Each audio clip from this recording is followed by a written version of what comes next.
The next morning, the players all wake up and head for the game hall, where it's time for them to start the third challenge. This time, they all step into a large chamber with a massive carousel at the center, and the host announces that they'll be playing a game called Mingle. As the platform spins, the voice will call out a random number, giving them 30 seconds to form a matching group and make it to one of the doors before they're eliminated.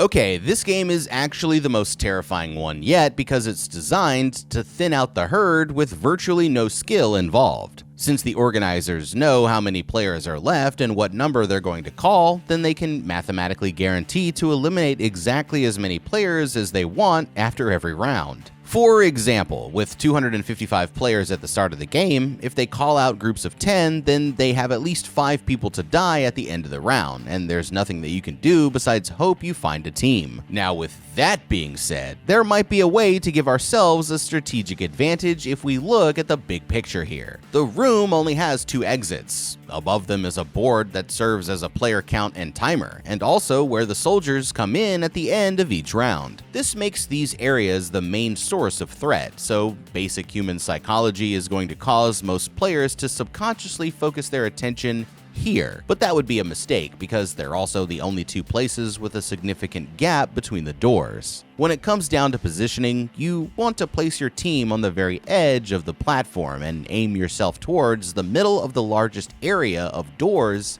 that's possible. It would be best to organize into as large a group as you can because it's always easier to quickly break down into smaller teams than run around trying to find the one extra person who you might need. The good news is that they have an easy way to identify who they should team up with. All of the X's should just start working together. That way they'll be working in one massive 116-player team, where the O's are busy scrambling and fighting amongst their smaller alliances. The more O's that get taken out, the more doors they'll have to choose from, the more money they'll get when they win, and the better their chances will be of actually voting their way out next time. So there's literally no downside to taking this approach. The platform starts to spin, all while a silly kids song is blasting in the background, when suddenly it comes to an abrupt stop as the voice calls out 10 players.